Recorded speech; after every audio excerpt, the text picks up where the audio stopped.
Yo les gars, c'est Berry. Il y a quelques temps sur Instagram, je vous avais parlé de mon envie de faire des vidéos que j'allais nommer Shadow of the Truth. Shadow of the Truth, ça veut dire concrètement l'ombre de la vérité. Ce type de format, c'est pour vous expliquer la part d'ombre derrière chaque histoire. Donc chaque histoire a ses parts d'ombre, ses parts un peu qu'on aimerait cacher. Et moi j'ai décidé d'en faire toute une vidéo. À chaque fois, ce sera des thèmes complètement différents les uns des autres ou se rapprochant. Mais ce ne sont pas forcément des histoires qui ont un lien entre elles. Et je vais vous expliquer en fait des histoires qui se sont passées dans la vie, que ce soit en France, aux États-Unis, en Corée. Peu importe l'endroit, je vais vous raconter des histoires qui sont assez sombres. J'espère que ce nouveau concept va vous plaire parce que ça fait longtemps que je voulais faire ça. Mais à chaque fois que je le faisais, je manquais des petits détails et je me disais oui mais il y a ci, il y a ça, Berry t'aurais pu dire ça, t'aurais pu dire ci. Et je me mettais toujours un frein à moi-même en me disant que ce sera jamais assez bien. Donc j'ai décidé de ne chercher à atteindre aucune sorte de perfection dans ce type de vidéo. Donc sachez que tout ce que je vais vous raconter sont des faits que j'ai cherchés sur internet, donc sur plein de sites, sur plein d'articles. Vous allez trouver plein d'histoires. Malheureusement, comme je vous l'ai dit, c'est sur internet et pour notamment cette première vidéo qui va toucher l'histoire du plus gros cold case français qui a enfin été résolu il y a très peu de temps et qui n'avait pas été résolu je crois pendant plus de 20 ans, entre 20 et 30 ans, du coup c'est énorme et on a enfin un fin mot à cette histoire, à ces histoires d'ailleurs, puisqu'il y en a plusieurs. Maintenant qu'on a un fin mot, encore une fois, ce sont des informations que j'ai trouvées sur internet, donc ce sont des informations qui ne sont pas forcément exactes, pas forcément bonnes. J'ai essayé de chercher partout et de prendre ce qui rassemblait le plus d'informations qui se ressemblaient en me disant que logiquement c'est ce qui est le plus dit, ce qui a le plus de chances d'être vrai. Ce n'est pas pour autant que ça l'est. Il y aura forcément des erreurs dans ce type de vidéo. J'espère que je ne m'en tiendrai pas rigueur et dans tous les cas je ne suis pas parfaite. J'essaie de vous expliquer au travers de ce que moi j'ai trouvé. Ça ne vous empêche pas de faire vos propres recherches à côté. Étant donné que ce sont des histoires assez sombres, je tiens à faire un disclaimer en vous disant que si vous êtes sensible à tout ce qui est histoire d'agression, de meurtre, de pédophilie, de viol, vous feriez mieux de ne pas regarder cette vidéo, elle n'est pas faite pour vous. Et on se retrouvera, j'espère, sur une de mes prochaines vidéos. Mais je vous le demande personnellement, les âmes sensibles, veuillez vous abstenir de regarder celle-ci. Nous allons parler du plus vieux cold case français, donc celui qui a fait couler beaucoup d'encre. Et on va parler de l'histoire du grêlé. Je ne sais pas si vous avez entendu parler de cette histoire, mais si vous avez envie d'en entendre parler, pourquoi cette histoire mérite une vidéo entière sur ma chaîne, je vous laisse regarder le contenu.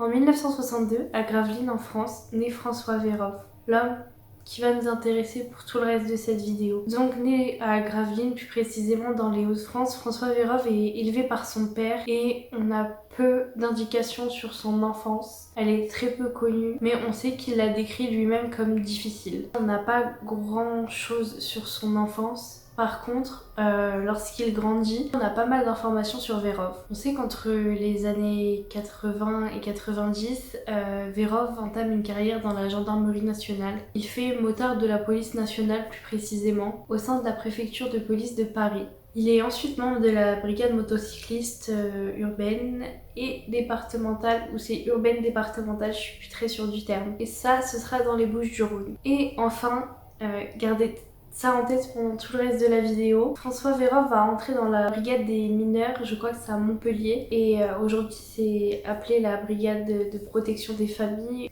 Cette brigade, c'est grosso modo une brigade qui consiste à faire des enquêtes sur les infractions dont les victimes sont des enfants, tout ce qui est viol, agression sexuelle, des mauvais traitements, des violences, que ce soit familiales ou du proxénétisme, de la pédophilie. On sait aussi que François Vérove s'est marié peu de temps après ou durant ces années, on n'est pas sûr de la date, j'ai regardé, et actuellement seul Wikipédia en parle réellement, et Wikipédia nous dit qu'il se serait marié en 83, tandis que des petits médias, eux, disent que ce serait aux environs des années 90. Ce que je trouve bizarre étant donné que le mariage de Vérove va être très intéressant pour la suite. On ne connaît pas l'identité de sa femme, du moins moi je n'ai pas trop cherché parce que sa femme n'a rien à voir avec cette histoire et je pense qu'il n'a pas trop envie d'avoir son nom dans tous les journaux, dans tous les cas, donc même si je l'avais connue, on va se contenter de la femme de Verov. Donc c'est avec celle-ci que Verov aura 2 enfants. Verov sera retraité en 2014. Il s'est présenté sur une liste de 2014 de l'équipe municipale de Prades-les-Lez. Je crois que je ne me trompe pas sur le nom, c'est Prades-le-Lez. C'est dans l'Hérault et là-bas il va s'installer un an plus tôt, donc en 2013, avec sa famille. L'ancien maire Jean-Marc Lucère a déclaré qu'à l'époque il n'était pas du tout en position de siéger. Du coup il n'a pas été retenu pour faire partie de l'équipe. Tandis que certains disent qu'il aurait été élu en 2014, il ne pouvait juste pas siéger, du coup il a été élu sans pouvoir travailler et que c'est plus tard, donc en 2019, qu'il a enfin eu l'occasion de siéger au sein de ce conseil municipal. Donc comme je vous l'ai dit, c'est en 2019, suite à beaucoup de démissions, qu'il a pu intégrer enfin le conseil municipal, sachant que c'était un peu son rêve étant donné qu'il a toujours aimé la politique, il a toujours aimé tout ce qui touchait à la politique et c'était une personne apparemment très très engagée. Sa fonction ne sera pas réellement décrite à ce moment. C'est l'ancien maire qui explique qu'il aimait les réseaux sociaux et qu'il était un peu comme un community manager, donc c'est l'homme qui s'occupe des réseaux sociaux. Donc il tenait les réseaux sociaux de la ville, de la mairie, c'était un peu l'image internet de la ville. C'est important de souligner pour le reste de l'histoire que François Verov a toujours été décrit par ses voisins, collègues, ex-collègues comme quelqu'un de très gentil, très sociable, très aimable, qu'il était très à cheval sur les règles, que vraiment ça lui tenait à cœur. C'était quelqu'un qui aimait qu'il y ait des règles, qui aimait qu'on se fie aux règles, qu'on ne fasse pas un pas de travers et qu'il était important pour lui de respecter tout un chacun. Donc une personne jusque-là avec une très bonne mentalité, de premier abord, qui semblait être un homme tout à fait banal, s'intéressait énormément au bien-être des gens, le genre d'homme à organiser des repas entre voisins, qui participait à des réunions qui avaient pour but le bien-être et la protection et l'aide d'autrui. Vraiment très très axé sur le bien-être des gens et donc quelqu'un qui s'intéressait énormément à son prochain. Ce parcours parfait pourrait en étonner plus d'un et on pourrait dire que François Verov est un modèle. C'est un homme sans problème à qui la vie réussit très très bien. Pourtant, le mercredi 29 septembre, dans un Airbnb loué au Gros du Roi, nous retrouvons son corps sans vie ainsi qu'une lettre. Oui, François Verov s'est suicidé d'un mélange d'alcool et de médicaments. Pourquoi ce suicide? Que contient cette lettre? On y reviendra, mais avant laissez-moi vous raconter des petites histoires. Le 7 avril 1986, âgée de seulement 8 ans, Sarah est retrouvée dans le sous-sol d'un immeuble du 13e arrondissement après avoir été étranglée et violée. L'enfant, laissée là pour morte, affirmerait que l'homme l'ayant agressée s'est présenté à elle en tant qu'un membre de la police. Il avait au visage plein d'imperfections et c'est une des choses qui est important de garder en tête. Le violeur lui aurait montré une carte de policier, une arme de poing ainsi que des menottes afin de la mettre en confiance. Un mois plus tard, Suzanne Bloch appelle comme à son habitude son domicile du 19e arrondissement de Paris depuis son travail. Sa fille Cécile, âgée à l'époque de 11 ans, lui répond habituellement au téléphone. Ses parents, Suzanne et Jean-Pierre, ainsi que son demi-frère Luc, quittent habituellement beaucoup plus tôt qu'elle la maison pour chacun se rendre au travail. Et c'est habituellement à 8h45 que la jeune fille, quant à elle, se rend à l'école toute seule, à pied à environ 1 km de chez elle. Elle a aussi pour habitude de rentrer à midi pour déjeuner et elle repart ensuite à l'école. Comme je vous l'ai dit, Suzanne a quant à elle pour habitude d'appeler tous les midis pour être sûre que sa fille est bien rentrée. Pourtant ce jour-là, personne ne va répondre au téléphone lorsque Suzanne appelle. Forcément inquiète, Suzanne décide d'appeler l'école. Elle lui confirme que Cécile n'a pas été vue de la journée, elle n'a pas été en classe, ils ne l'ont même pas aperçue. Suzanne contacte instantanément son mari Jean-Pierre et retourne au plus vite au domicile. Mais rien, pas de Cécile. Pourtant ils vont retrouver son cartable. Son cartable n'a pas bougé, sauf que Cécile n'est pas là. Jean-Pierre décide alors de retracer le chemin que sa fille fait habituellement. Il va interroger les commerçants qui sont sur le chemin, mais encore une fois, rien. Personne n'a vu Cécile. Il la décrit, il dit comment elle est censée être habillée ce jour-là, comment elle est, à quoi elle ressemble, mais vraiment personne ne l'a vue aujourd'hui. Dans l'attente de la police, le gardien de rue a été averti. Alerté par ce qui vient de se passer, il décide de commencer également à chercher Cécile avec sa famille et va donc fouiller toutes les parties communes de l'immeuble. Au troisième sous-sol, aux environs de 15 heures, le gardien découvre dans ce qui se trouve être le débarras à ménage, là où les hommes et femmes de ménage ont l'habitude de ranger leur matériel, le corps sans vie de la petite Cécile qui est cachée sous une moquette. À l'arrivée de la brigade criminelle, il sera constaté qu'elle a subi des violences physiques, dont un étranglement et plusieurs coups de poignard au niveau de la poitrine. La petite était dénudée et la brigade a recueilli sur le corps de la petite de la semence masculine, mais aucune empreinte. Malheureusement, aucun indice n'est laissé, mais une chose qui va faire avancer l'enquête et la relier à celle dont je vous parlais juste avant avec la petite Sarah, et le visage plein d'imperfections qu'avait un homme qui a été aperçu dans l'immeuble dans la journée par plusieurs voisins et même par Luc, le demi-frère de Cécile, plus tôt dans la journée avant d'aller au travail. Comme je vous l'ai dit, Luc s'est rendu compte qu'il avait croisé l'homme qui était décrit par tous les voisins, donc un homme qui était dans l'ascenseur et qui était plein d'imperfections, mais comme c'est un immeuble, tout le monde ne se connaît pas forcément. Des fois on invite des amis, des collègues, des connaissances, des gens passent par-ci par-là et on se dit pas forcément pourquoi ce mec est là. On se dit juste qu'il est là parce qu'il a sûrement une nécessité d'être ici. Peut-être voir un membre de la famille, un ami, mais il n'empêche que ce visage a quand même retenu l'attention étant donné que les imperfections qu'il avait étaient vraiment très présentes. Et comme je vous disais, Luc, avant de se rendre au travail, l'a croisé dans l'ascenseur. Il a d'ailleurs expliqué que son comportement l'avait vraiment étonné parce qu'il était tellement poli, plus qu'il n'avait à l'être. Étant donné qu'ils avaient échangé quelques mots, il avait pu se rendre compte de cette politesse et même lui l'avait dit, je comprenais pas pourquoi il était aussi poli. Habituellement, on n'est pas autant avec des inconnus. Dans tous les cas, c'est à ce moment que Luc va pouvoir faire un portrait robot de l'homme en question. Et encore une fois, s'il y a bien une chose sur laquelle il va insister, c'est les vraies marques d'acné ou de variole, comme il le disait, présentes sur son visage. C'est à ce moment-là que cet homme va avoir ce surnom qui lui est resté collé pour toutes ses affaires, le grêlé. Comme, vous savez, des petits bouts de grêle. Tout ça est dû à cette peau. Il est important de noter que le grêlé avait toujours le même mode opératoire. Il rencontrait ses victimes, il disait être un policier, montrait une supposée carte de police et ensuite il passait à l'action. C'est ce qui est arrivé par exemple le 29 avril 1987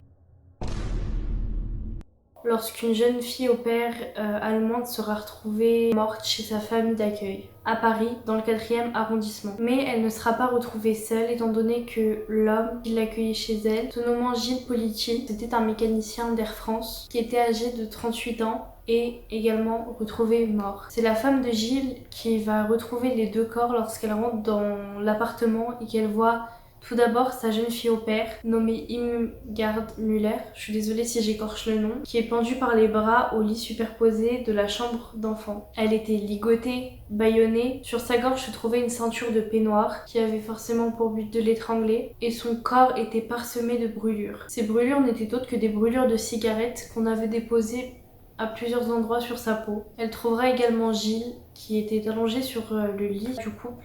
Il avait les poignets et les chevilles attachés et il était également décédé. C'est seulement en 2001 que les enquêteurs vont faire un rapprochement entre ces trois crimes et les attribuer au grêlé grâce à un test ADN, un prélèvement ADN qui était retrouvé sur les cigarettes ainsi qu'un tampon hygiénique. Ils vont retrouver sur ces scènes de crime le même ADN. Ils n'ont pas d'ADN à qui le comparer. Ils savent que cet ADN appartient au même homme, mais ils ne savent pas qui est cet homme. D'accord, pour le moment je vous raconte ça. Mais qu'en est-il de François Vérove? Pourquoi on passe de François Vérove à toutes ces histoires? Vous allez vite le comprendre.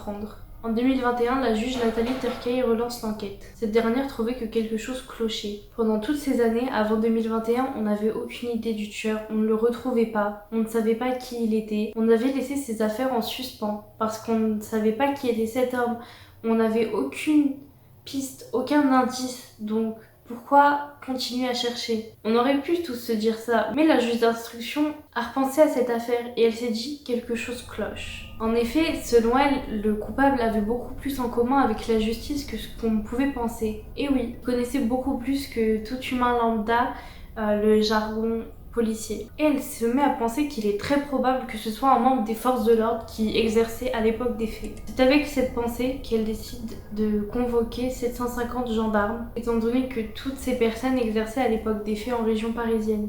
Et moi je vous l'ai dit, Vérov exerçait à cette époque. En effet, à l'époque des faits, il faisait partie des gendarmes qui exerçaient en région parisienne. Donc, comme tout le monde, il recevra sa convocation le 24 septembre 2021 pour le 6 octobre 2021. La policière de la direction territoriale de la police judiciaire l'ayant appelé pour le convoquer lui explique qu'il va être auditionné au sujet d'une vieille affaire. C'est une affaire criminelle datant des années 1980-90. Et elle ne lui donnera pas plus de détails, sauf que suite à cela, un prélèvement ADN va être demandé. J'y reviens, mais je vous ai expliqué que le 29 septembre 2021, Vérov est retrouvé mort suite à un suicide qu'il a commis d'un mélange d'alcool et de médicaments dans un Airbnb qu'il avait loué quelques jours auparavant. C'est sa femme qui l'avait porté disparu 2 jours avant, parce que celle-ci n'avait plus aucune nouvelle de son mari. Et je vous l'ai dit également, mais François Vérov a laissé une lettre derrière lui. Et c'est cette lettre qui nous intéresse, mais qui a également intéressé la police et la juge d'instruction Nathalie Turquet, ainsi que la France entière. Dans celle-ci, il est écrit, je vais vous le lire parce que je n'ai pas ces mots exacts: je reconnais être un grand criminel qui a commis des faits impardonnables jusqu'à la fin des années 1990. Il avoue donc indirectement par là être le grêlé. Ce meurtrier recherché pour 6 viols et 4 meurtres entre 1983 et 1994. Pourtant, il y a une période de 3 ans qui sépare le dernier crime connu du grêlé, celui qu'on lui a réellement attribué, donc en 1994, et l'époque où il dit avoir arrêté, donc 1997. Ce qui laisse à penser que Vérov a commis beaucoup plus de crimes que nous ne pouvons l'imaginer actuellement. Suite à cet aveu, l'enquête va donc reprendre son cours sur des dossiers qui datent de l'époque que nous n'avions pas pu élucider. Des meurtres et crimes autres sont remis sur le tapis afin de savoir si Vérov avait un lien avec.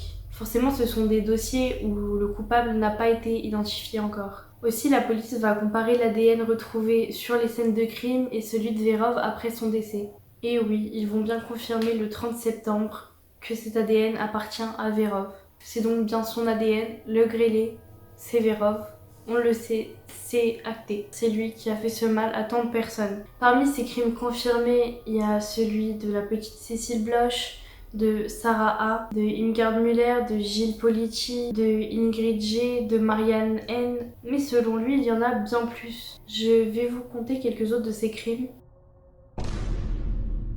En octobre 87, le grêlé attire à nouveau l'attention sur lui quand il aborde une jeune fille de 14 ans, cette dernière étant une collégienne, qui rentrait chez elle vers midi. Il applique le même procédé que pour Cécile. Il lui dit être un policier souhaitant l'interroger suite à une enquête importante. Il se rend dans son appartement avec elle, lui passe les menottes et la viole.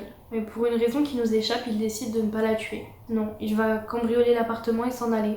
Même si les enquêteurs doutaient qu'il s'agissait du grêlé, ça ne sera confirmé qu'en 96, suite à un test ADN comparant les autres affaires à celle-ci. 7 ans séparent cette affaire. Il s'agit donc de l'enlèvement de la petite Ingrid G à Mitry-Mory en 94. Cette fois-ci, une enfant de 11 ans qui sera victime de Vérov. Ingrid était à vélo lorsque, encore une fois, un policier l'aborde et lui donne comme ordre de monter dans son véhicule. Cette dernière devant, selon lui, se rendre au commissariat le plus proche avec elle, le plus rapidement possible. Forcément, l'enfant ne se voit pas dire non à un policier, elle a peur, elle se demande ce qu'elle a pu faire, elle n'a pas envie que ça devienne plus grave. Donc elle va le suivre, monter dans son véhicule, et tout ça sans se douter qu'elle venait de se faire enlever. Il amène la fillette dans une ferme abandonnée, où il l'attachera pour ensuite la violer. Encore une fois, raison nous échappant, il décide de la laisser en vie. Et il s'en va subitement. Aussi, encore une fois, ici, des prélèvements ADN vont avoir lieu. Et là encore, on retrouve l'identité du grêlé. Son implication dans les affaires notamment d'une certaine Sophie qui aurait été une stagiaire dans une agence immobilière est mise en avant par les policiers. La jeune femme de 23 ans a été tuée dans un appartement qu'elle était censée faire visiter dans le 19e en 91. Et également un cas en 94 d'une jeune femme, 19 ans, a disparu à Meaux. Son corps a été retrouvé en forêt le mois suivant sa disparition. Dans sa lettre, il adresse à sa femme ces mots: « Tu avais décelé des choses en moi quand j'étais plus jeune » ou encore « J'ai fait du mal à des gens. J'ai tué des innocents, je pense à vous et aux familles des victimes.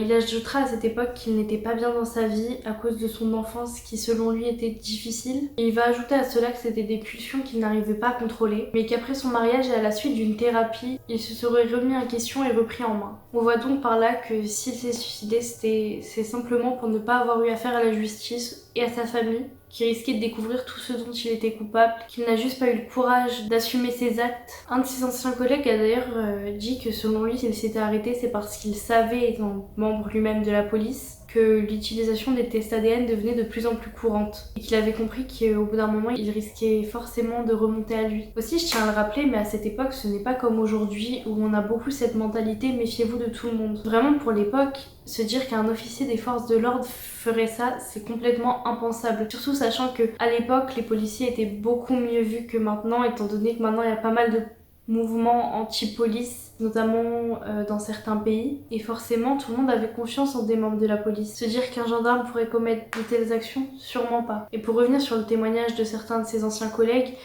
beaucoup disent que jamais de la vie ils auraient pu penser que Vérov était capable de faire ce genre de choses. Jamais ils n'auraient pu douter de son implication dans de telles affaires. Parce que c'était selon eux quelqu'un de très droit, très à cheval sur les règles. Beaucoup disent qu'à l'époque ils se souviennent que Vérov était un homme qui faisait vraiment attention à ce que chaque règle dans la police soit respectée et qu'en plus de ça il les respectait lui-même pour montrer le bon exemple. Ce qui veut dire que même une place de parking, un stationnement mal fait, Vérov était le premier à dire à ses collègues de ne pas agir de la sorte et de donner le bon exemple, pour ne pas que la police soit un mauvais exemple pour le reste du monde, sachant que ce sont eux les figures représentantes de la France. Ça a été un réel choc pour toutes les personnes qui le connaissaient, parce que je vous le dis, mais vraiment l'image de Vérov ressortant de tous les articles que j'ai pu lire, de tous les témoignages, c'était un homme qui respirait la gentillesse, l'amabilité, le respect. C'était quelqu'un qu'on n'aurait jamais pu imaginer faire ce genre de choses.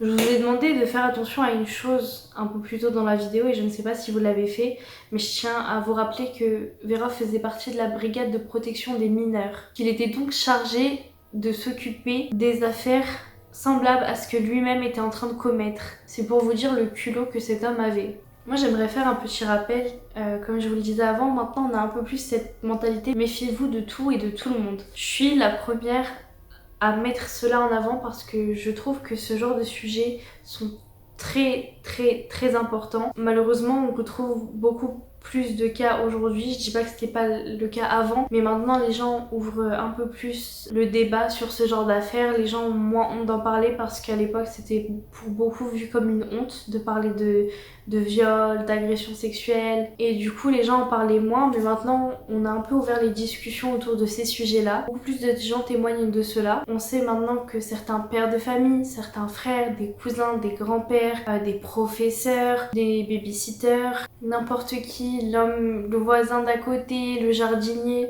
tellement de personnes abusent de jeunes femmes, de jeunes hommes, même de personnes de tout âge d'ailleurs. Il y a de tout malheureusement sur Terre. On a tout, donc surtout faites très attention à qui vous laissez vos enfants, aux personnes que vous laissez entrer chez vous. Faites très attention. J'ai aussi quelques questions pour vous et j'aimerais que vous me répondiez dans les commentaires. Ça vous prendra juste quelques petites minutes. Mais selon vous, est-il possible de se repentir de ce genre d'acte? Oui, non, et développez s'il vous plaît. Et que faut-il faire à ces gens? Est-ce qu'un emprisonnement c'est assez? Est-ce que la peine de mort est nécessaire pour ce genre de personnes? Est-ce qu'il faudrait les torturer? Dites-moi tout ce qui vous passe par la tête, ça m'intéresse. Je vais y répondre aussi. S'il y a bien certaines choses que je ne peux supporter, ce sont les violeurs, les pédophiles. Je n'arrive pas à me dire que ce genre de personnes existent. J'arrive pas à me dire que ce genre de personnes sont capables de faire ce mal-là aux autres. Comment dans ta vie tu peux en arriver à faire ce genre de choses? C'est vraiment dégueulasse, ça me dégoûte. Et s'il y a bien pour certaines personnes que personnellement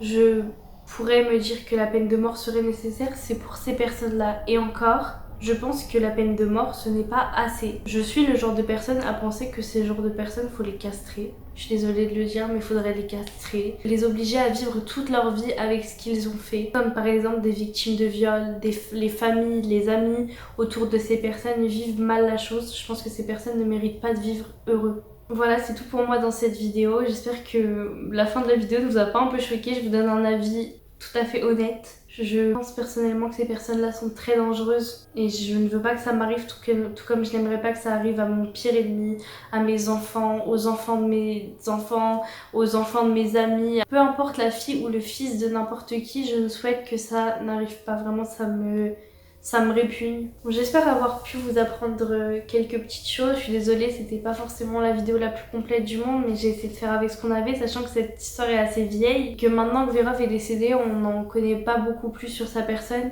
Mais j'ai essayé de vous regrouper un peu tout. Dites-moi si ce type de vidéo vous plaît, j'essaierai de vous en faire d'autres à l'avenir. Si ça ne vous plaît pas, dites-le moi aussi et peut-être que je continuerai à en faire si ça me plaît. Mais peut-être que je me dirais que ça sert à rien de donner, de se faire un petit travail qui n'est pas apprécié. Encore une fois, merci d'avoir regardé, je vous fais plein de bisous et bye bye.